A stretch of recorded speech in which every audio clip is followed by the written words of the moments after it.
What would you do if someone in authority commanded you to do something that you felt was wrong? Most of us like to think that we would push back, stand up to them, stand our ground. But research tells a very different story.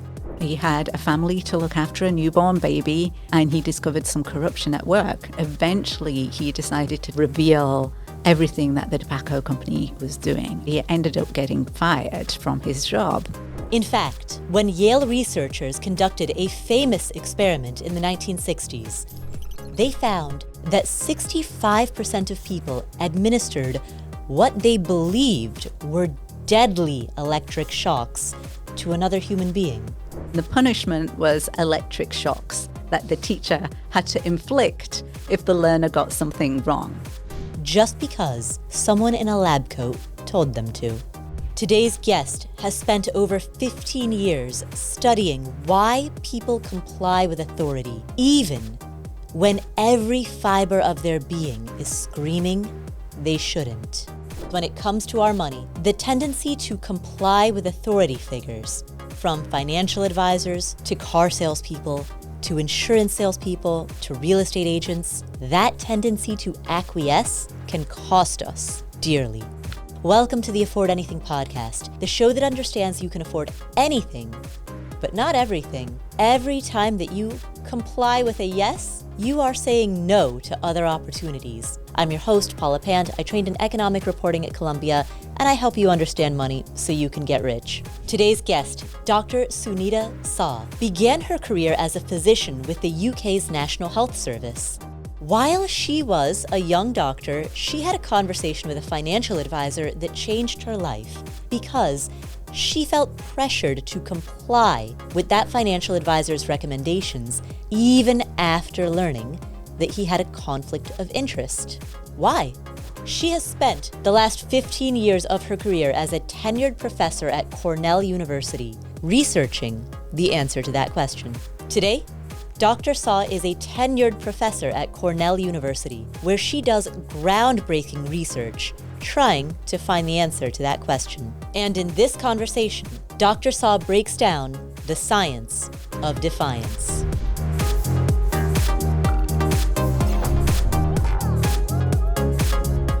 Dr. Sah, welcome. Thank you so much. It's wonderful to be here. Thank you for joining us. It's wonderful to have you here. Tell me about the first time that you met with a financial advisor. I remember that meeting really well. I was in my first job, which was a junior doctor in the UK's National Health Service.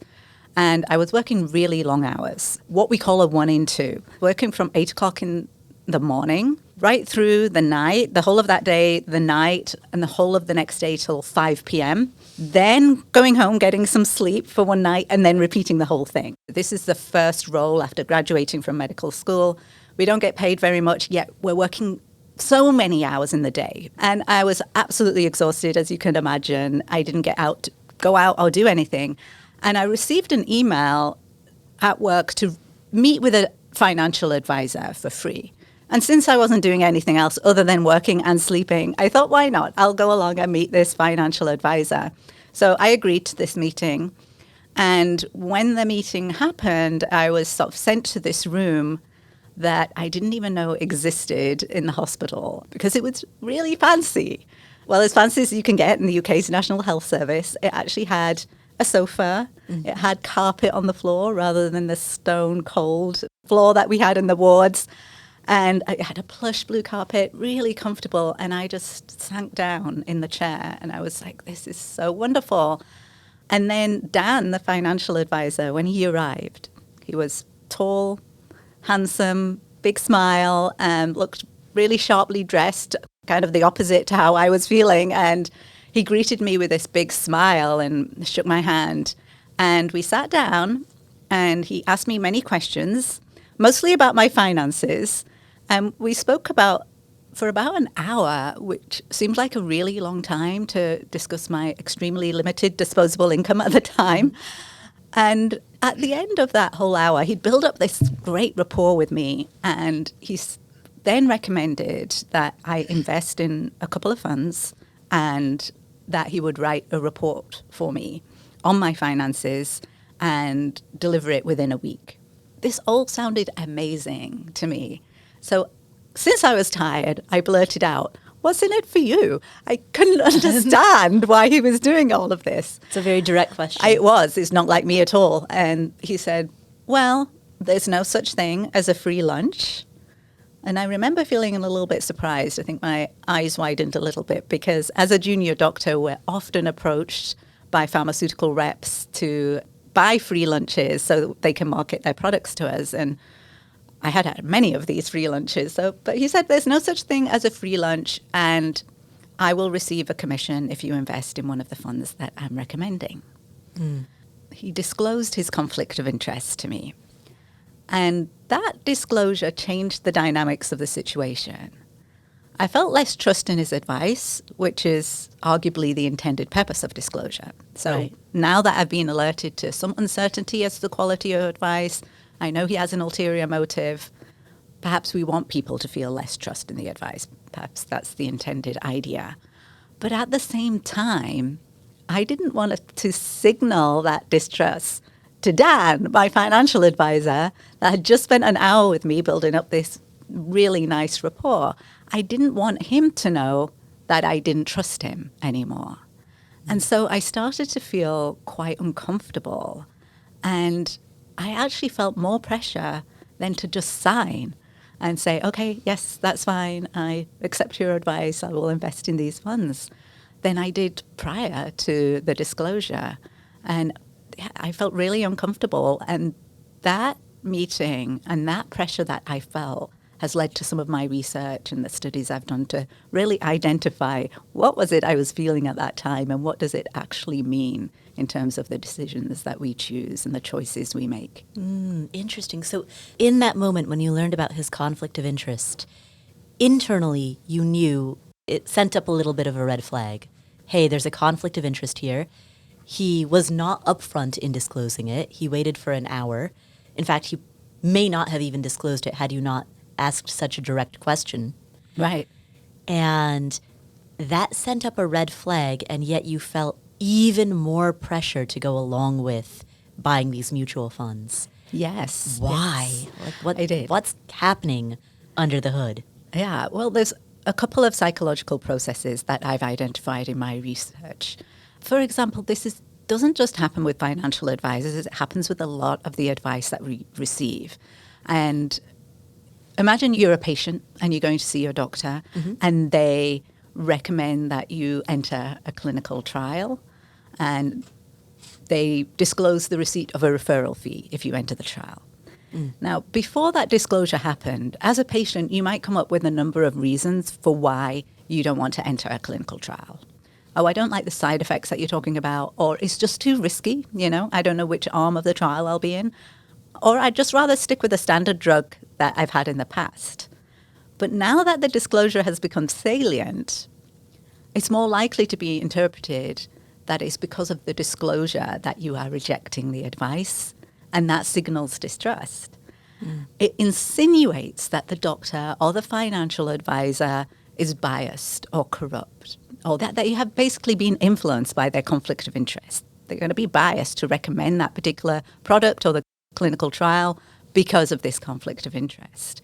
And so you feel you can't reject the advice because that would tell them that you think that they are biased or corrupt. It insinuates that they're not trustworthy. And we feel this sometimes whether disclosure is there or not. If your boss tells you to do something and you don't want to signal like you think he or she is incompetent, you feel this, what I call insinuation anxiety, the anxiety not to insinuate that the person is anything other than whom they appear to be, that they have your best interests at heart, they know what is best, they are competent, they're full of integrity. And so it becomes really difficult to turn down bad advice. So that's one of the psychological processes, insinuation anxiety, this reluctance to signal distrust to another person, to not trust them.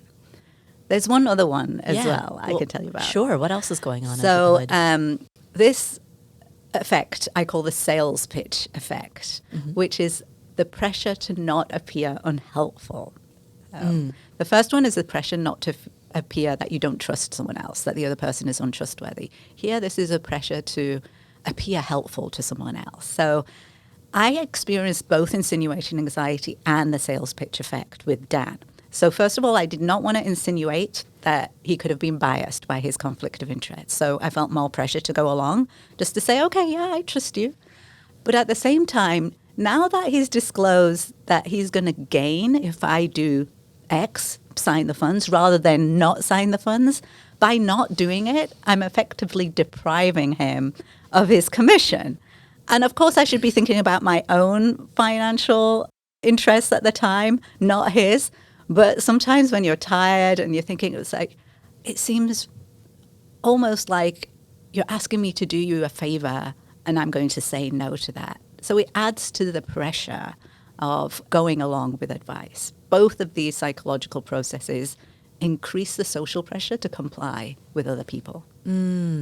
Right. So with the sales pitch effect, there's almost a sense of, all right, you and I are a team working together so that you can get this commission. And so if I deviate from that, then we're no longer a team. Now it's you versus me. Right, exactly. And it's difficult, right? We've all been in that situation. Maybe even going to a store to buy some clothes, you know that they might work on commission and they're handing you the really expensive items and telling you it looks really great on you. And you don't say, is that just because you earn commission or is that because you really have my best interests at heart, right? It becomes difficult to say no in these situations, and we need to find ways to decrease that social pressure so we can make decisions based on what's best for us in that moment or aligns with our values. That's basically what I would love people to make choices aligned with their values and their true yes. Right. But there is, as your research has shown, there is so much pressure to comply that we often don't necessarily even know when we are in a moment in which defiance would be desired or appropriate. Yeah, often we grow up being so socialized to comply. Well, at least some of us. I always say that I grew up with a masterclass in compliance. So even my name, I asked my dad when I was young, what does my name Sunita mean? And he said, oh, in Sanskrit, Sunita means good. And so mostly I lived up to that. Known for being an obedient daughter and student. I did what I was told, did all my homework as expected. I even had my hair cut the way that my parents wanted me to. And that was the messages I received, not just from my parents, but from the community, from teachers. Everyone was to comply. So you start thinking that compliance is good and defiance is bad, and don't recognize the situations where that could be flipped, where defiance could actually be good and compliance could be bad. What would be some examples of situations in the everyday lives of the people who are listening in which defiance might be a good thing?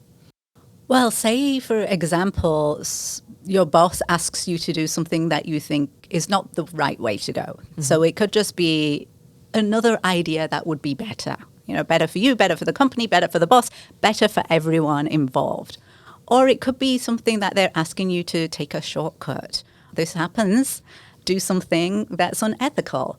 In those situations, you need to think, if you only think about your morality in terms of how well I obey my boss or how well I please this other person, then we lose the bigger picture where you might get caught up in something that you rather would not have done, or that you do something that's not great for a client or someone else. And in these situations, it becomes really difficult. Let me give you some other examples that people might relate to as well, especially when we talk about insinuation anxiety. So the more I looked into this, and I was looking at nurses, and in one survey, it found that 9 out of 10 healthcare workers, most of them nurses, did not feel comfortable speaking up when they see somebody making an error. And that's really important, right? And it's not just in healthcare. Another survey of 1,700 crew members found that 50% of them did not feel comfortable saying something when they saw their superiors making an error. Crew members like? In commercial airlines, so co-pilots speaking up to their pilots, that type of situation. So these are life and death situations. But even when they're not, if you don't say no or you don't question or speak up when it matters, you often feel soul destroyed, if you're continuously doing that. And I often felt drained and muted by going along with what everybody else wanted me to. And that's what led me to really do the research and study defiance and compliance for the last 15 years. In the examples that you shared, a crew member on a commercial airline noticing something wrong but not speaking up, or a nurse noticing something wrong but not speaking up, what strikes me is that those are episodic. They are isolated events that might happen at a given moment in time. But could there, or are there also bigger picture situations that are more chronic rather than episodic, such as being a nurse or a crew member in the first place when your actual dream is to be a stand-up comedian? Yeah, absolutely. And I'm a good person to ask for that now that I'm on my third career, because my first career in medicine was mainly due to expectations. So I was told, you have the grades. Why would you want to do anything else? Medicine is the best thing you can do. I remember that statement really well. Medicine is the best thing you can do. And so why would you want to do anything else? And as I said, you decide at a young age in the UK. So it's about 16 or 17. And I remember having these discussions because I actually wasn't that into blood and gore and cutting people open. And I remember people saying, well, you're very analytical, so you'll do the first 2 years preclinical fine, just get through the clinical years, and then you can do research. So that had been the plan, and I did get through medical school and I graduated. But there wasn't a lot of career advice at the time, so I ended up working as a doctor. The research aspect I came back to later. After working as a doctor, then working as a management consultant, and then that led me to the path of now being a professor. So, yeah, all perfectly planned, Paula. Well, and you and I, we were talking pre-show about how both of us are South Asian children of immigrants. Yes. And as I told you pre-show, when I was growing up, nobody asked me, what do you want to be when you grow up? They said, are you going to be a doctor or an engineer? Yes. Right? And that was a question I heard throughout childhood. And I think that's a dynamic that's familiar to many children of first-generation immigrants. Yeah. You sort of be hardworking, strive, get good grades. There's all these expectations of us because we often have opportunities that our parents did not have, and they want us to see and fulfill those opportunities. And it's a loving burden in a way, right? That we have the love of our parents, but also the very high expectations to do what in their eyes would be the best thing. Although when I did eventually end up doing academia, I said, oh, yeah, that's the right thing. You're so analytical. That's the right thing. So it would have maybe helped to have been more defiant at the time and say, actually, this is a better way for me. So. Right. And so I'm thinking about large number of people who are listening to this episode are in careers that they're not necessarily satisfied with. We have a large segment of our audience that's interested in early retirement. They're interested in financial independence. Oftentimes that interest is generated when a person isn't completely in love with their career, that they're in a career that is not necessarily their calling. Right. And being able to, first of all, get clarity on what you really want and what your values are and how you would like to spend your time. It just makes such a difference to your life to have a career and something that you're doing on a day-to-day basis that aligns with who you are.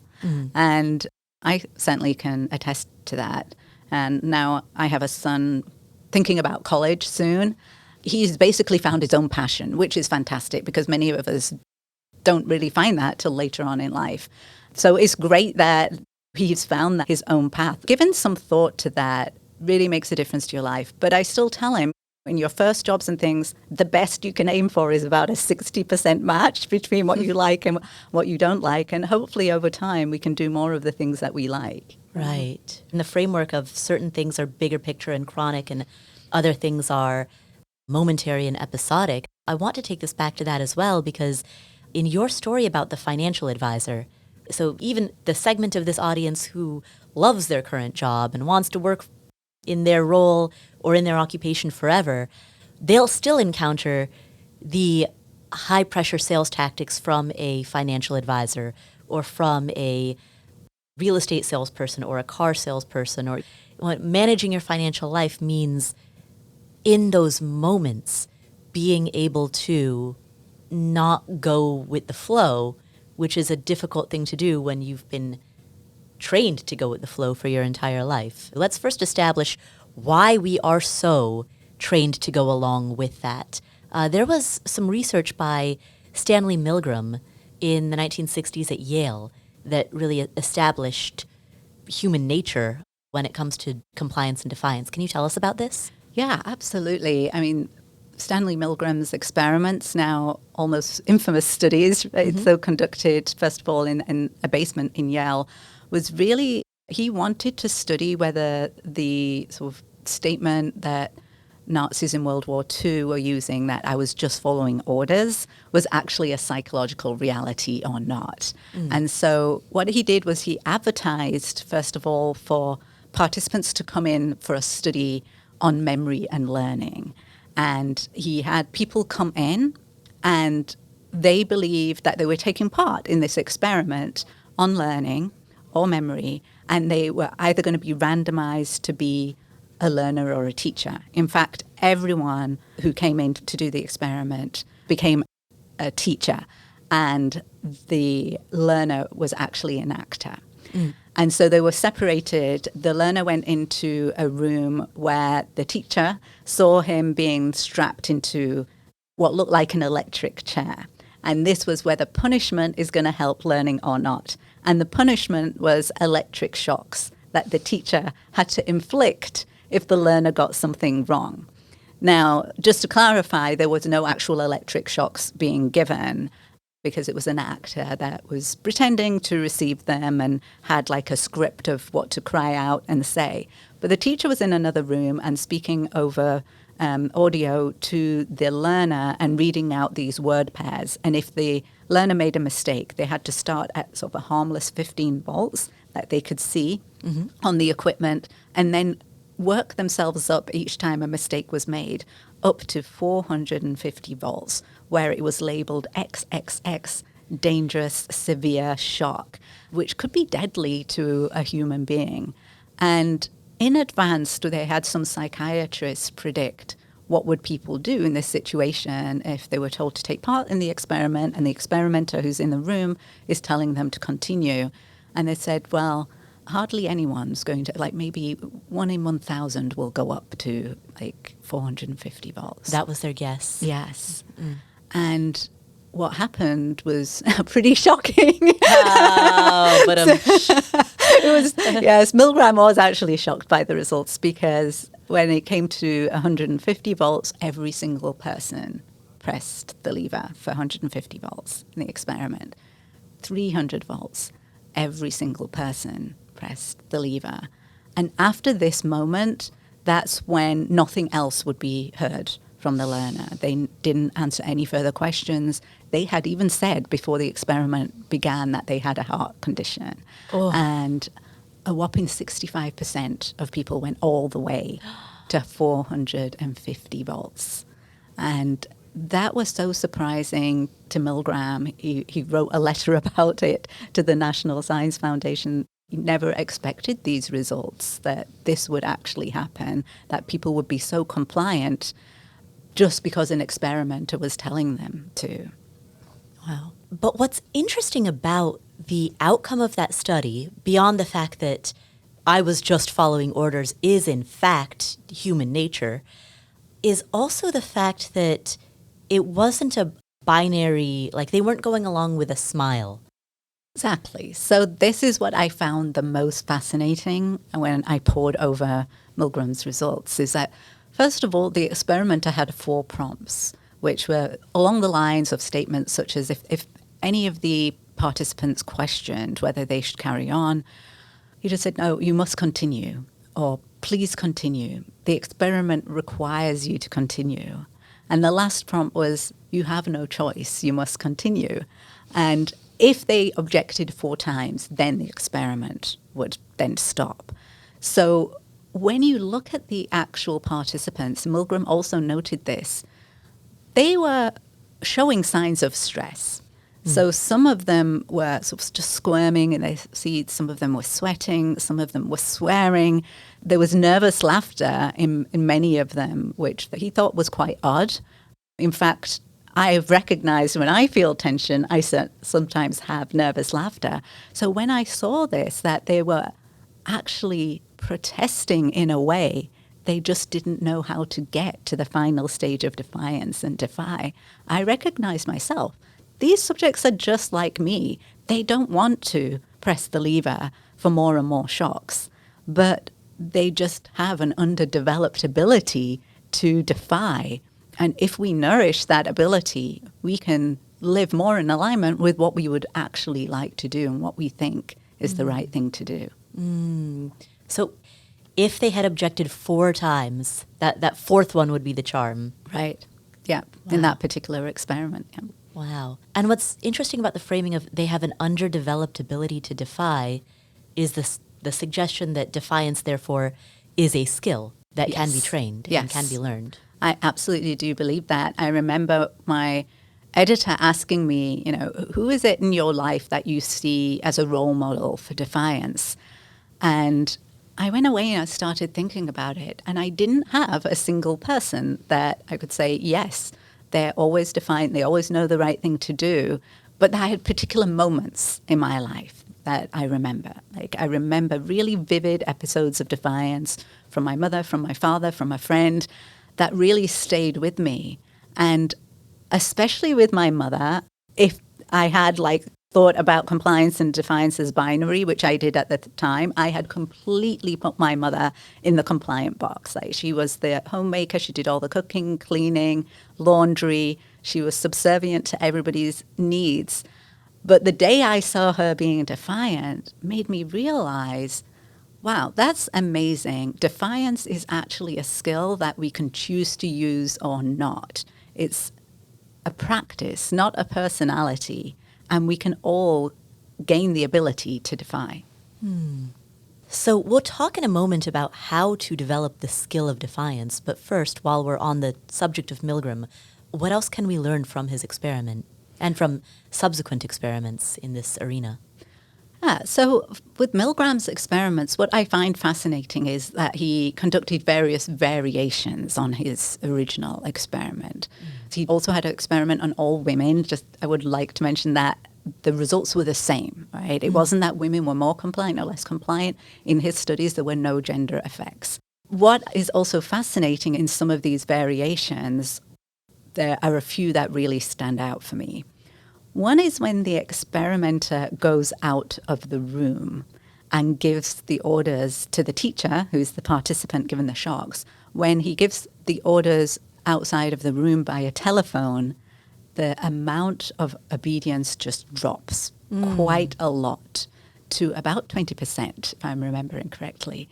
And what's really interesting about this version is that they sometimes reassure the experimenter. If the experimenter asks, are you given the shocks? Are you increasing? They'll say yes, but they are actually given the lowest shock each time.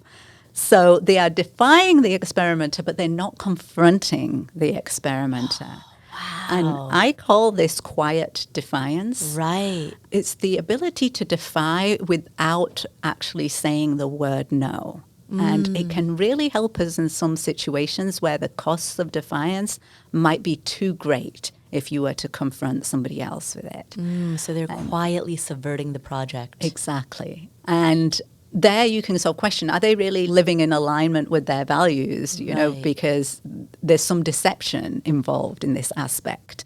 So if you value integrity, can we still say they're living their lives with integrity? Well, then we have a value conflict, because if lying means not harming another person, maybe that value of not harming another person should be greater, right? So that's a really fascinating aspect. of one of the variations, which I call quiet defiance, and I've interviewed people about expressing quiet defiance in certain situations. Another one is when there is somebody else in the room, like another teacher. Say one is reading out the word pairs and another one is actually pressing the lever for the shocks. Here, when there's an ally, defiance increases as well. So having someone there with you who objects can allow you to object as well. And Milgram also had a different type of setup, which I also find really fascinating, where instead of the learner being in a different room, he brought the learner into the same room as the teacher. So the teacher could look directly at the learner, see that this was another human being that they were shocking. And in one experiment, so we call that the proximity experiment. In another variation of that, we have the touch proximity, where they actually had to touch the learner's hand and put the hand on the plate for the electric shock. And again, defiance increases in those situations, because when you make the other person humane, there's less of this pressure from the experimenter, but you're looking directly at the person that you're harming. So you're bringing them closer and the experimenter further away, which decreases some of that pressure. So you're more confronted with the consequences of the actions. Yes, absolutely. Right. Okay, so having an ally who also stands in defiance with you helps. Being closer to the consequence helps. And being further away from the source of the pressure helps. Yes. And that last one is so important, because I call this the power of the pause, because what happened with Dan, my financial advisor, was that I was actually saved by my pager going off, right? So it started bleeping just as the silence between us was so uncomfortable, and I felt the pressure to write on the form. My pager started bleeping, and I was like, I'm so sorry, I have to go. And I was at the door, and he was like, well, no, don't worry, I will send you all the papers, and you can sign them afterwards. And I was like, yes, of course. And I disappeared down the corridor. And then when I did get the reports and the forms, I wasn't directly face-to-face with him anymore. And that decreased the social pressure so much that I could just see my income is too limited at this time. I can't invest in these funds, and I'm not even sure they're the right ones for me. You know, I'd have to do some more research. Right. So then I was able to just throw those away for the time being. You know, that's not something I can do right now. Wow. How do you know when it's a pause versus when it's avoidance? What's the distinction? The distinction is that you still make a decision at some point. When you're avoiding something, it's almost like you're distracting yourself from ever having to make that decision. A pause is that you don't answer immediately in a situation. And it's possible to do in some situations, like in many of them that require defiance, that we can just say we need some time to think about it. So you can say to your financial advisor, you can say to any other salesperson, give me a chance to think about this. And what I've found in the experiments I've conducted myself, where I have people giving bad advice to another person, is that two things happen. One is when they can make their decision in private, again, compliance decreases a huge amount. So if the advisor goes away, yes, less compliance. The second is they make a decision, the advisor goes away, and then they have an opportunity to change their mind. And that one was like one of the most striking results I got in one of my experiments, where originally the compliance was about 90%. It was really high. It's what you call a ceiling effect, right? Pretty much everybody's complying with this bad advice. Is it because they really want this? When the advisor goes away, oh, you have an opportunity to change your mind. What would you like to do? It went down to about 50%. It was a dramatic drop as to what people actually chose in the absence of the physical presence of their advisor. So asking for some distance is really great. There are times when we do need to act in the moment, otherwise you lose your opportunity. And here I give guidance on how to practice beforehand, because many of these situations are predictable, or we can just start nourishing our ability to defy. But that action plan has to come long before the moment of crisis. We can't just wish ourselves to be a defiant person in the middle of a crisis. We have to start practicing for it in advance. Tell me about some of the research that you've done yourself in this field? So I was just telling you about some of the bad advice experiments where I would give people really obviously bad advice. So one of the experiments, for example, we basically approached passengers who were on a ferry going from Long Island to Connecticut. And we had a middle-aged white man, smartly dressed, maybe a bit like Dan, my financial advisor, approach these passengers on the ferry and ask them to take part in a very short survey, like less than 5-minute survey about the ferry, like just innocuous questions. Did the ferry run on time today? Are you traveling for business or pleasure? How clean is the ferry? Just really innocuous questions. They finished the survey and they were told, like, if you fill out this survey, we'll give you $5 in cash. So they finished the survey, and then the supposed employee of the ferry would say to them, you know what, I can give you the $5 as promised, or you can enter this lottery, which will pay you somewhere between $0 and $10, but the expected payout is less than $5, right? So when it was just presented like that with no advice whatsoever, most of the people took the $5 in cash, right? So I think it was over 90%. So that was the preferred option of most people. Just give me the $5 cash. That's all I want. Right. But when this experimenter, the survey requester, when they said, actually, I recommend that you take the lottery, then it went up to about 20% or something. But when they said, oh, you should take the lottery, and they disclosed their conflict of interest, that I will receive a commission if you take the lottery, then we saw that double. It went up to 40%. It went up, yes, to more than 40%, right? This was, again, really interesting for us to see that why are people complying more? And again, it wasn't that they wanted to help out the person, the survey requester. It wasn't that they wanted to help this experimenter, because they said that they didn't trust him. They didn't even like him. Wow. But they felt more pressure to go along with it. And here, both insinuation anxiety and the sales pitch effect were enforced. So when I measured those after the survey, both were higher. What is interesting in this one, and that we didn't expect, was that we did find a gender effect. So the people that were most affected were women. And that could be because the experimenter, the guy asking, was a smartly dressed white man. There could have been a number of reasons for this. Perhaps the men on the ferry didn't feel they were showing any distrust just by saying no, right? Perhaps they didn't expect that the advisor would have their best interests at heart. So there could be a number of reasons for that, but that was one of the studies where I noticed gender effects. In many of the other ones for insinuation anxiety and the Salesforce effect, I also didn't see gender effects, the same as Milgram. But this one was starkly different in that effect. This pressure to comply when somebody is present is really great. In similar studies like this, as I said, if you have a cooling off period or if you can make the decision in private, that really helps. We also really delved into some of the nuances in these studies. So sometimes we gave the disclosure from a third party, which really helps, because if you know about the conflict of interest, and this is one way that could be used in financial advice, is to know about it in advance is helpful, but not directly from your advisor in the moment. So from a third party decreases the pressure a lot. But what is most important is that sometimes we gave that information from a third party and we said, your advisor knows that we've given you this information. And as soon as that's there, that, oh, you know that they know, then again, the pressure is still there, right? Because it's still a signal of distrust. If we say your advisor does not know we've given you that information, then that signal of distrust is mitigated.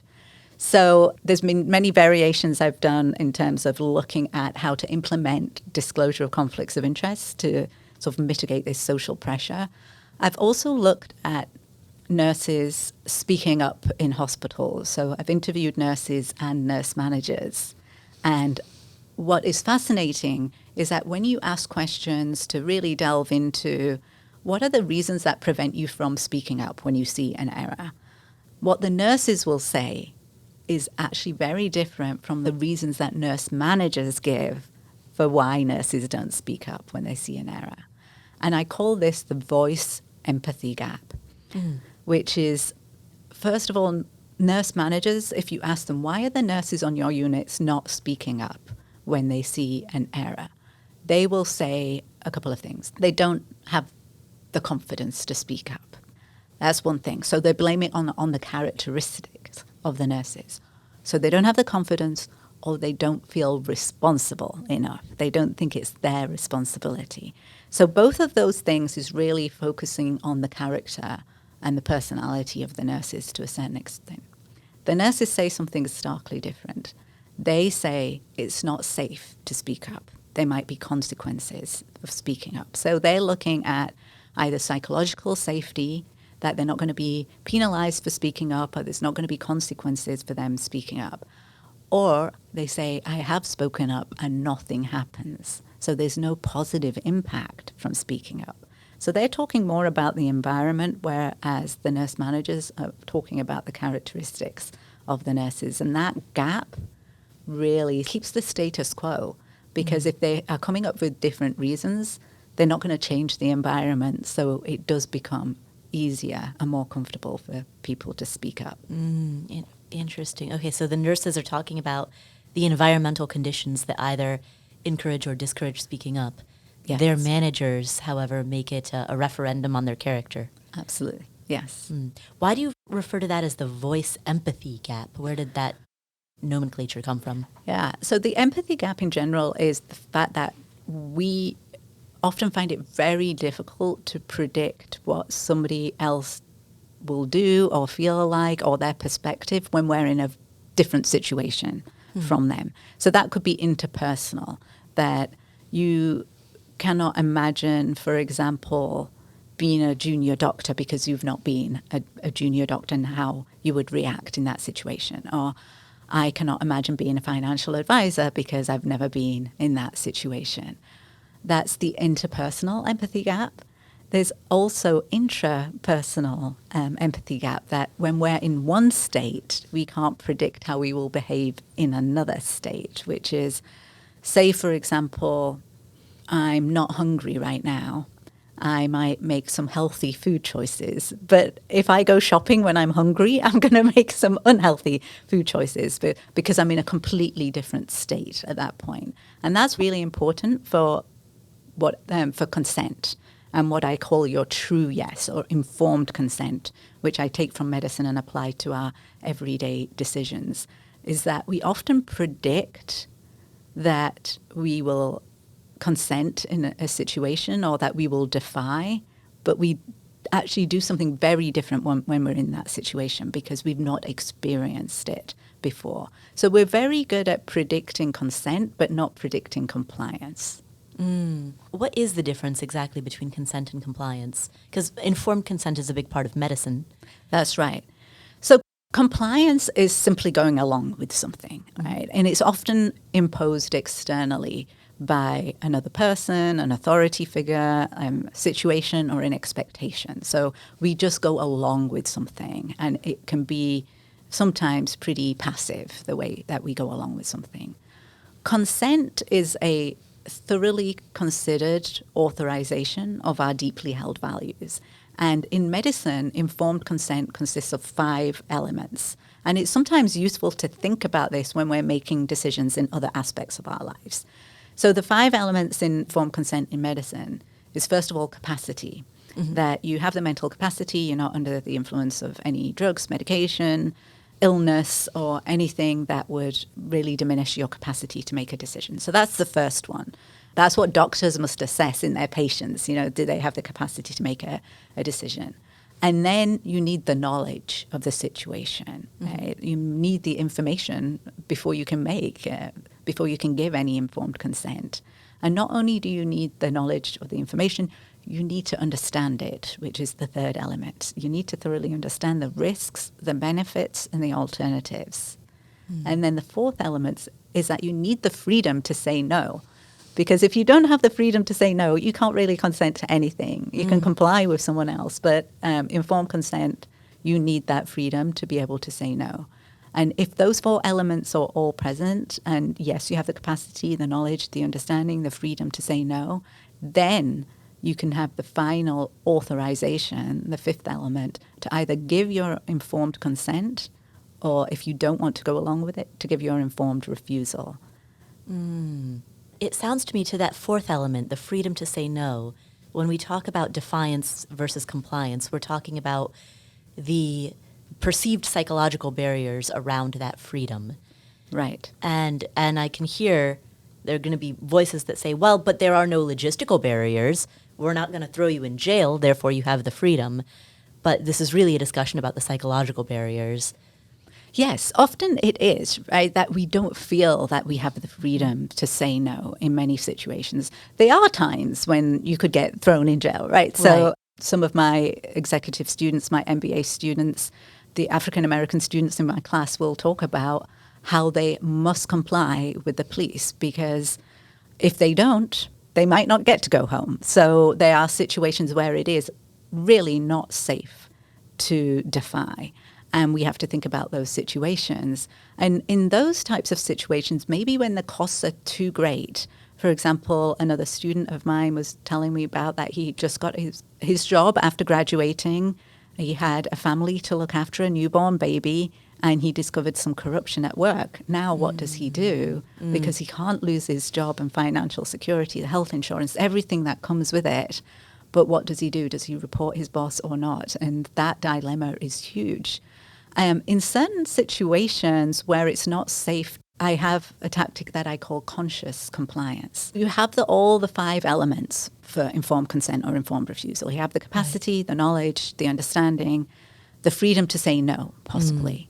But you make an active decision to say yes in that situation. So it's different from sort of knee-jerk compliance, where you just simply go along with it, sort of your default wiring, the way that we were socialized to do without thinking.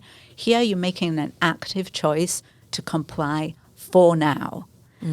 It's not that you will do this forever, but you will do it when the situation is safer or more effective. And so you're just deferring defiance to another day. You're not saying no forever. You're just taking a step to figure out when is the best time to do this that makes it safer for me and more effective. And one of my students described this just perfectly when he said that he was stopped, and there was a traffic stop in California, what they call a Californian stop, which I hadn't heard of before, which is that you slow down, but you don't completely stop at a stop sign. And he got pulled over for that. And he was sure that he had stopped, and he was looking around to sort of see if there was any cameras that could prove his case, and he couldn't. But he had learned from his dad, who had also had the talk with him, that if you're stopped by a police officer, just comply with them. Don't do anything that might look threatening. Keep your voice calm. Say, yes, sir, yes, ma'am. And he did everything that he learned. He got home, and even though he was trembling and he felt he was in the right, he just complied. But then later he did go to court to try and fight this case. And he said that was the time to do it in the safety of court, but not there on the roadside. So he consciously complied and deferred his defiance to another time. Right. So conscious compliance is on the other side of deferred defiance. It is deferring defiance, right? It's one aspect of that. So if we look at, yes, it would be wonderful to defy every time we feel that something goes against our values. We might not get much done in life, right? So we need to assess for safety, for impact, and decide, is this the best time to defy? Right. It's sort of a choose your battles type of a thing. Yes. But if you do it too often, right, there's costs for both compliance, conscious compliance, and defiance. And we need to be aware of both sides, the costs on both sides, because we often think about the costs for defiance, right? We think about that we might lose a job, we might lose a relationship. It's too scary to do it. We're thinking about the consequences. Right. But we don't think about the consequences often of conscious compliance, right? What if we go along continuously? What if we go along with incompetent bosses all the time? Or if we go along with something unethical that's asked of us? Or what if we let those sexist remarks in a meeting go every single time? And continuously bowing your head to other people and disregarding your own values, it takes a toll.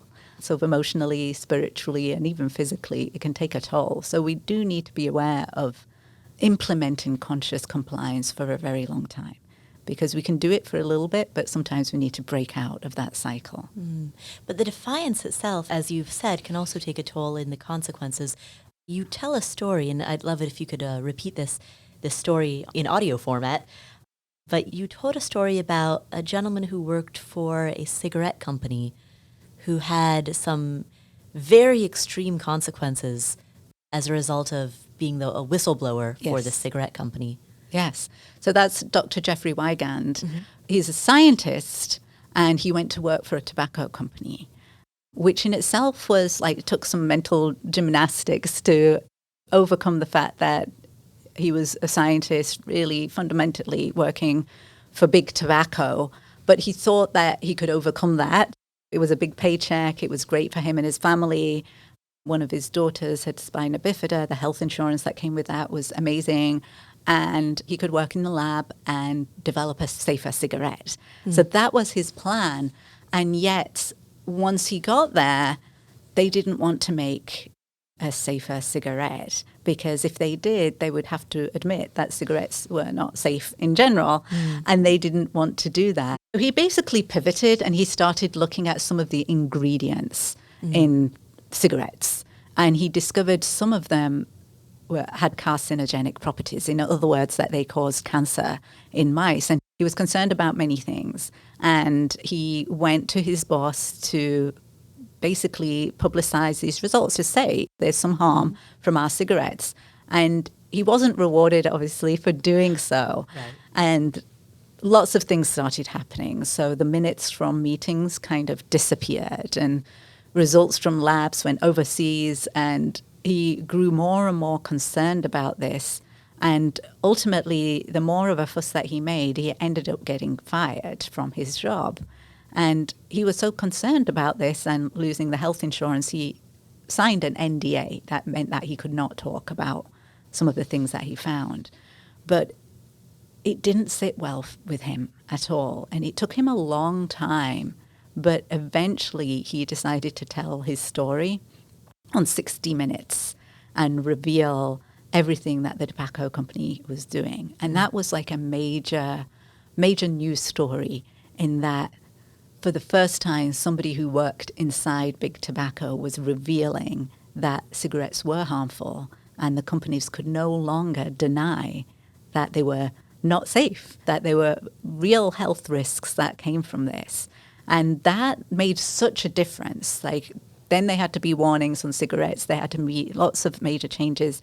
And one of the biggest whistleblower settlements in all time that cigarette companies had to pay to many different states due to the detriment to health that they'd caused to many, many people. And so he ended up being this whistleblower.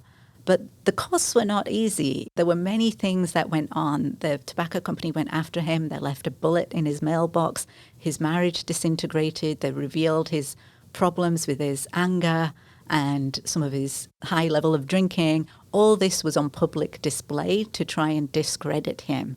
But like a 10 smear years, campaign. yeah, the smear campaign. And he talks about the fact 10 years later that he's still glad that he did it, that he's at peace, because he could not live with himself knowing what was happening and not being able to talk about it. Interestingly, the same thing with Rosa Parks. You know, people talk about Rosa Parks' heroic moment that day that she said no to moving on the bus, but they don't see some of the costs behind it. And there were severe costs for her and her family. She suffered from an ulcer. She was unemployed for over a decade. And also there was great strain on the marriage after she made that iconic no that she gave on the bus. But she will say, even though there were costs, she would do it again. So it came into her defiance calculus. She made that decision. There are costs with being defiant, but there's also so many costs that she's taking from not making a stance, not doing something about the situation that she's in right now. And maybe she can create some positive change. And she certainly did. And so they're the assessments that we have to make. Because even though I don't give like all these costs as a reason for people not to defy. I give them so they can think about the full human picture of this and make a really clear assessment as to whether or not they want to defy and when. When can they defy? When it's less costly or more effective and safe. I want to go back to something you said earlier.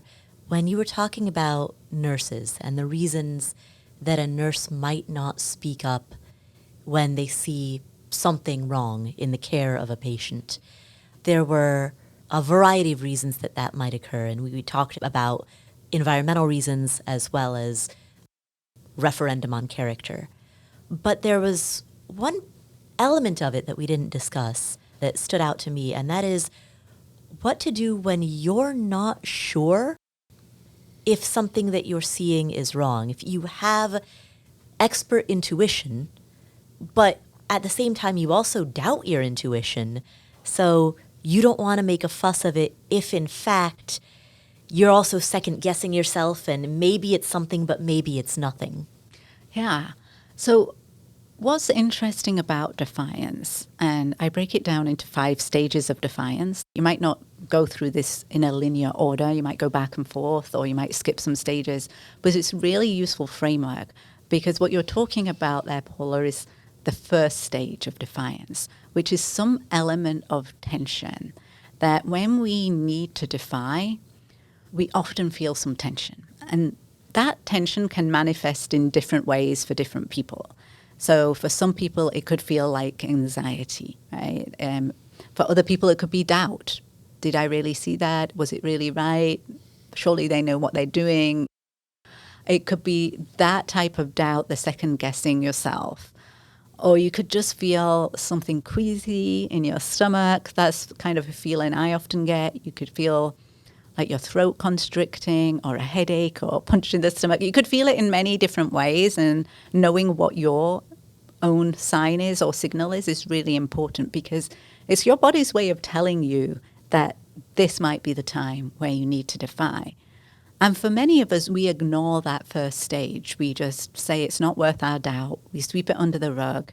We think about, oh, it's going to be okay, and we don't really register it to ourselves.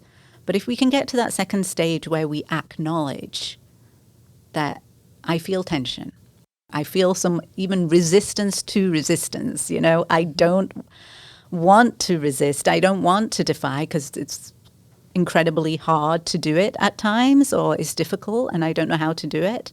But if we can acknowledge that to ourselves, we can then go up to stage 3, which is to acknowledge it to somebody else. And that stage doesn't need to be a threat. It could just be a vocalization of your discomfort, of the fact that something doesn't feel quite right here, or even your doubt, or to say, I'm not comfortable with this situation.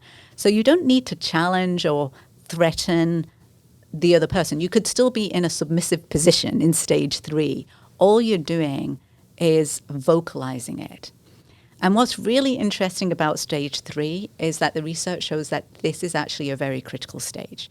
Not because so much that you're saying it to someone else, but the fact that you say it out loud means that you cannot, in your own mind, then go back and rationalize that it was okay. You've said it out loud, and now you're much more likely to continue and get to that stage 5 of defiance. So stage 3 is when those questions, or even if you are questioning yourself, right? Because that happens so often. Surely they know what they're doing, so I kind of have this sense that maybe what's going on is wrong, but they're the expert in the room and I'm not, and so you second guess yourself, you doubt yourself. But stage 3 is where you at least make those doubts heard. Exactly.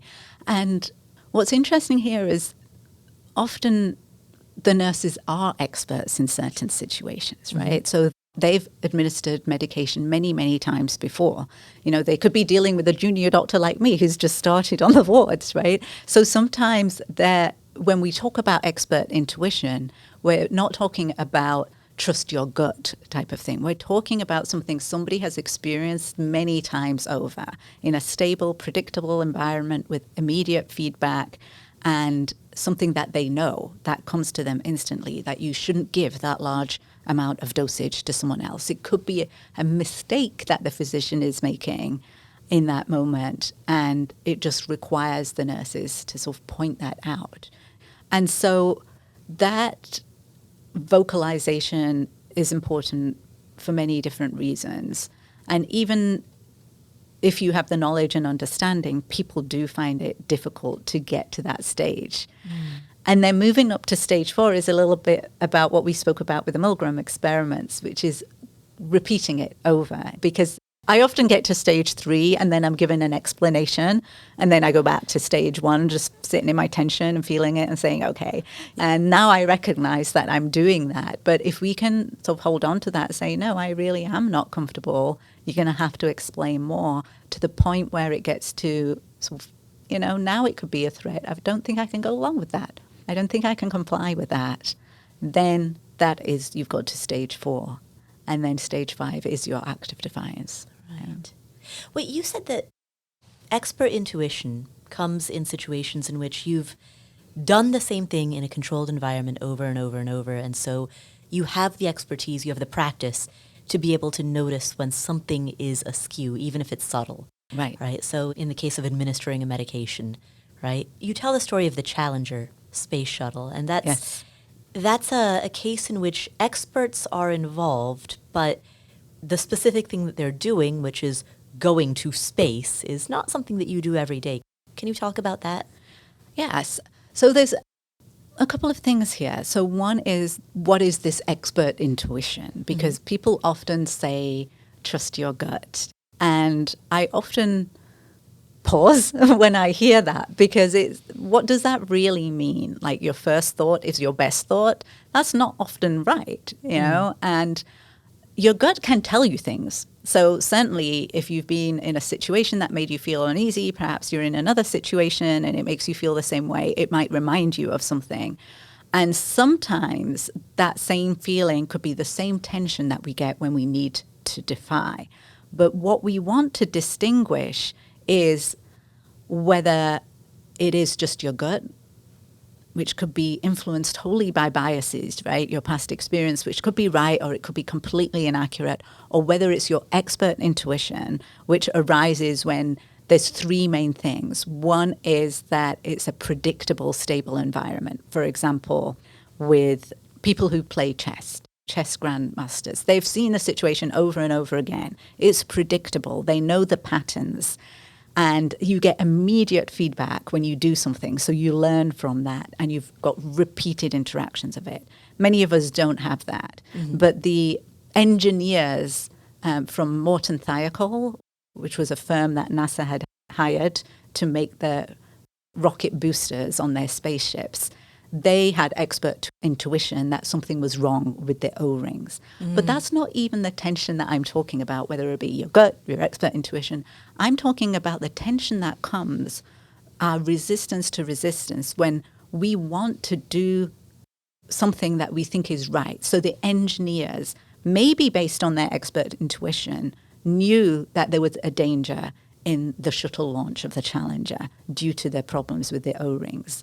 But they were feeling pressure to go along with what NASA wanted, which was to make the launch happen. And it's that tension between those two forces that creates our resistance to a resistance, or the first stage of defiance, that, the nurses, I feel something's wrong here, but I feel like I can't speak up. And it's that tension between wanting to speak up in a situation and feeling that you can't because it's not what's expected of you. Something else is expected of you.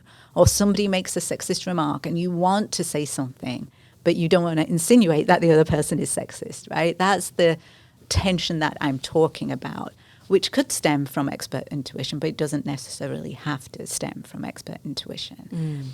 So the engineers in the Challenger disaster, they felt that resistance to resistance. They wanted to speak up, and some of them did. They said, you cannot launch. It's too unsafe. We haven't tested the O-rings at this temperature. What they didn't have, and even though They were hired by NASA, and what the NASA scientists didn't have was right then and there evidence from the data that showed that there was a clear correlation between weather, cold weather, and corruption of the O-rings. And they didn't have that at hand, although later on when they did look at that, it became pretty obvious.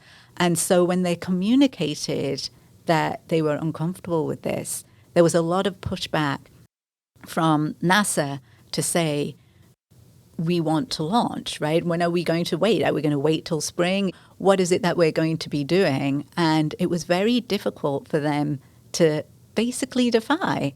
There was so much pressure for a number of reasons. It was going to be the first teacher in space. There was going to be a lot of publicity about this. Obviously, people wanted the launch to go ahead and they thought it would be safe enough. And then it turned out to be a huge disaster.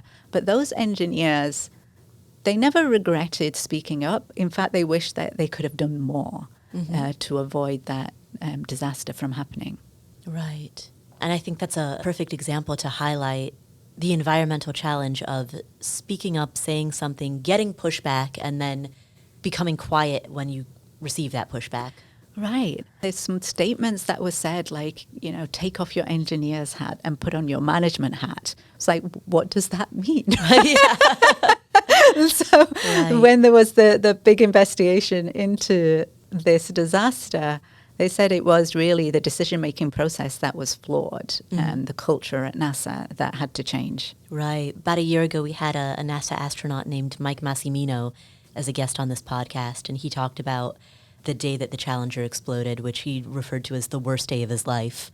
And he also talked at length about how the investigation that came afterwards and the discovery that the O-rings were the problem with the O-rings in cold weather, which was the reason that the Challenger blew up. And then beyond that, the culture at NASA of speaking up and making decisions. He kind of talked about how his experience at NASA changed in the aftermath of the Challenger explosion. Yeah, and it's really fascinating that workplaces can differ a lot in terms of how expressive you can be. I mean, I've certainly worked in places where it's more natural to speak up and even show some emotion, and in other places that type of expression is not accepted. So workplaces do have these different cultures where they encourage people to speak up and make sure it is what we call psychologically safe to speak up without there being severe consequences for doing so, and other places where you just keep your head down and do what you need to do. But this is a question that I've been grappling with. I have had times in managing Afford Anything, right, where we'll work with an outside contractor, we'll work with a developer, and there's this one particular instance where I was speaking to a developer about a change that I wanted to make on the website. This was something that I had really thought about for weeks going into the meeting. I was absolutely certain I wanted to make this particular change to the website. And in that moment of the meeting, I went to him and said, hey, I want to make this change. And he was like, I don't think you should do that. He made a case as to why I shouldn't. And at that very moment, I just folded. And I was like, oh, okay, sorry, yeah, you're right. And I folded. And then the Zoom call ended, and I went on with my day. And in the days and weeks that followed, I was like, man, why didn't I stick to my guns? And what that created in me was actually a little bit of resentment towards this developer. Fairly or unfairly, it wasn't really his fault. But I essentially had signaled that we are the type of workplace that invites dissent and invites discussion. And then when he dissented, I folded. And then I was kind of mad about it afterwards. As a manager, how do you, on one hand, encourage that type of dissent and discussion, but then also stick to your guns when you're like, look, there's a time for debate and there's a time for a decision. And this is a particular issue on which we've made the decision. Let's just implement the decision and move on. Yeah. So there's so many things in that. There's so many things in that example. I could unpack there. So, I mean, one is a cultural thing. So interesting to me that you say, oh, I was mad about it afterwards, because you didn't feel heard in terms of what you really wanted. And so even though I'm trained as a physician, there was a time when a doctor recommended that I have a CT scan that I knew was completely unnecessary to have a CT scan, because what they were looking for was a pulmonary embolism, like a blood clot in the lungs. And I knew, having worked as a respiratory doctor in the UK, that causes what we call pleuritic chest pain. So it's a sharp pain that catches your breath when you breathe in and breathe out. And I knew I didn't have that. And I knew that the CT scan was completely unnecessary. And yet, so this was my sort of first experience of like the emergency room in the US, having moved from the UK. And the doctor was telling me that I needed just have the CT scan before we discharge you. And I went along with it and I complied, even though I had the knowledge myself, right? And I complied with it. Why?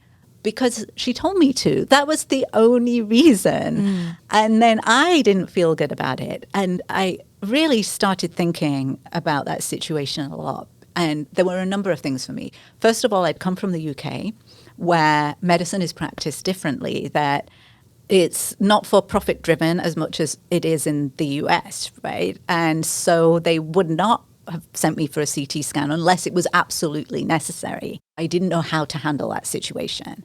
And what I realized is that I asked some questions. So I got to stage 3 of defiance. I knew like CT scans are about 70 times more radiation than an X-ray, which could still be a small amount, but any amount can cause cancer in the future. So why take the risk if I knew I didn't need it? I was asking these questions at stage 3, and I didn't continue to say I was not comfortable with it. And so I ended up going back and complying with it. So I couldn't get to stage 5. And what I've realized is that what I needed to do was advocate for myself a lot more. That might have worked in the UK. It's a different type of culture. If you just ask a question, maybe some people will pick up on it. But then I needed to change because I'm now in the US and become actually a lot more vocal if I did not want to have something. But I can totally imagine myself in your situation with the website developer and just sort of saying yes in that situation too. And what I've learned now that is really helpful for me is when I start to feel uncomfortable, because you still might have had that queasy feeling in your stomach, even though you're saying, okay, fine, and you were folding, and you describe it as folding as in not that you are now enthusiastically consenting, you were just like, okay, fine, is that instead of saying, okay, fine in that situation, is just to take some time out and just say, you know what, I'll think about your points, I'll consider your points, can I get back to you on that? And then you can email them afterwards, where you're much more likely, you find what's most natural for you to defy. If it's really hard for you in the moment, tell them that you'll think about it, you'll get back to them. I do that so often when I feel pressurized in a Zoom meeting or on a call or something. I'll say, you know what, let me think about that and I'll get back to you. And then I do actually think about it. I do consider it and wonder, why are they recommending this? And what is it that I really want and why? And why might it not be a great idea to do what I want? But if I still think, oh, yes, that's what I would have preferred, which I think is what you wanted, then you can write to them and you can say, I really appreciate what you proposed to me, but this is why I think this is the right way for my website, you know. And so taking that time to defy rather than folding in the moment is really powerful. So it goes back to that. Just give yourself an opportunity to change your mind. If you feel like you're being pushed into one particular decision or choice, know that you can go back and change it. Right. But it's a delicate balance in terms of wanting to encourage an environment in which employees, contractors do speak up and do say, hey, are we really sure we want to make these changes? Does it really make sense? You know, like, I want to encourage that environment, but that doesn't necessarily mean that I go along with every dissenting opinion. Right. And that's true, right? We can't go, like, everybody's going to have a different opinion on stuff. Sometimes things are subjective as well. And so how important is this decision is one thing, right? If it's an important one, then we do some market research and like, that's what I would do as a scientist. Let's do some market research and see, like, if we looking at the cover of a book, for example, why don't we do some market research and have the readers tell us? Because everybody has a different opinion on what would be like the best cover for a book or most appealing. So let's do some market research and maybe we'll get a very, very clear answer about what readers would prefer.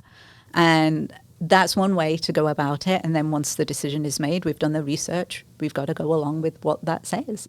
Or we can say, this isn't that important a decision, then we go with the majority. You know, we don't need to do market research on it. What do people think? And if it's not that important, then maybe go along with what the majority say. So I've worked in places where it is like majority rule, and I've also worked in places where we want a unanimous decision. And there's pros and cons for both, because having the unanimous decision takes a lot longer. Right. So it takes a lot longer, and there might be costs of that and for implementing that. So you might want to think about, are there some reasons where we really need this to be unanimous? Yeah. Or is this like just a choice that we just need to go with it because there's more costs for delaying it?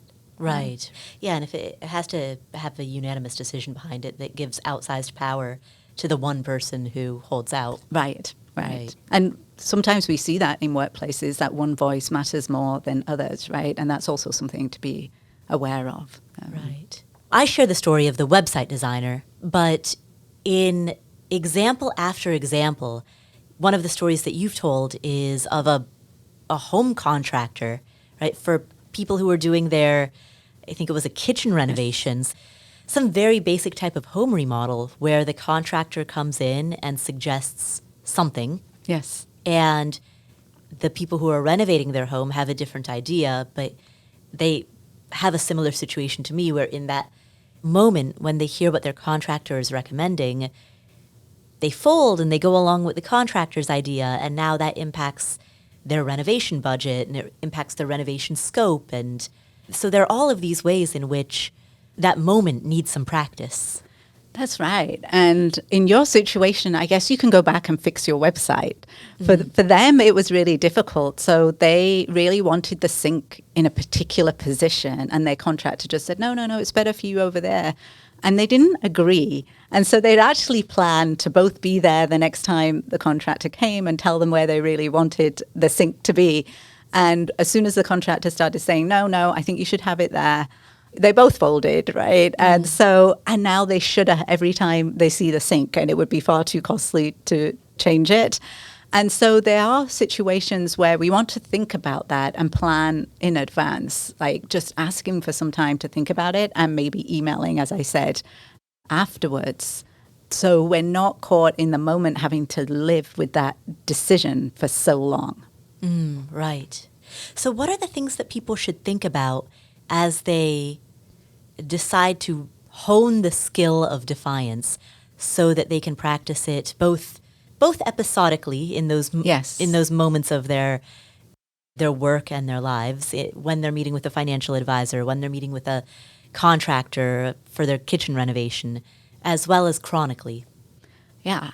So if there's one thing that I would love your listeners to take away, is that we've misunderstood what it means to defy in numerous ways. And one of those is thinking about defiance as being bad, or that you need to be loud and bold and brave and just have a big personality and be assertive, or that you need to be heroic and that is just out of reach. It's not you. I want people to know that's not true. You can be defiant in your own unique way. You can be defiant with far less angst than you think it might involve. We can learn ways to do it in a way that feels more natural to us, that is actually a part of us, because it is a practice, it's not a personality, and it's available and necessary for all of us to do. One way that we can start practicing for that is start anticipating those situations. So the next time you're going to get your website done, if they say something now, I've experienced this before. I've probably thought about what I wish I would have said, which is what I call our aspirational selves. I wish I would have said this at that particular time. And so you're more likely to do that next time. You're less likely to be going along with it now that you've experienced it. And then, I went along with a CT scan because the doctor ordered it and they told me so, even though I knew better. So the next time I did get asked to go and I knew it was an unnecessary test, I was able to defy in that situation and just say, you know what, I'm going to not have that right now. If I find I need it in a few weeks' time, I'll come back and have that. But right now, I'd rather take a different route. So anticipating, those moments is really important. You probably experienced it. You probably know that a certain colleague is going to make a certain remark in a meeting. You probably know that maybe somebody's going to take credit for your work. What are you going to do about it? So anticipating those situations, because surprise disables defiance, whereas anticipation prepares us for defiance. And we don't want to be caught off guard so much, because that's the difficult thing for us. So anticipate it. Once you anticipated it, you can visualize it. If it's a very difficult situation, let's just visualize it. This is what athletes do a lot of the time, and performers. They visualize the situation that they're in because they want that situation to be so perfect. And then they prescript and they practice. Because what that practice does is change the neural pathways in our brain. So if we have been wired to comply, now we can start practicing for defiance, because we get words out there, we get used to hearing it, we get used to our mouth saying it, and it becomes easier in the moment. This is what we wish we would have said. And this is the training for defiance. And we can start with small moments.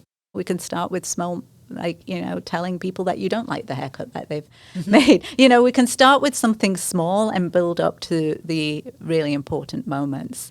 Because there's a really powerful saying that's often attributed to Bruce Lee, but actually comes from a Greek poet, which is, under duress, we don't rise to the level of our expectations. We fall to the level of our training. And that's why it's so important to practice for defiance, because our everyday acts of consent and dissent actually create the society that we live in. It affects our lives. It affects our workplaces, the culture. One person can make a difference. It affects our communities, and it affects the whole of society. And that's why I'm really passionate about it. Wonderful. Well, thank you for spending this time with us. Where can people find you if they would like to learn more? Oh, thank you so much. It was such a pleasure to have this conversation. So I'm easy to find online. You could go to my website, which is sunitasah.com. So that's SUNITASAH.com. You can sign up for my newsletter on Substack, which is Defiant by Design. And I'm on LinkedIn also, so please connect with me on LinkedIn and also Instagram. Oh, wonderful. And we will link to all of that in the show notes. Thank you so much. All right, thank you.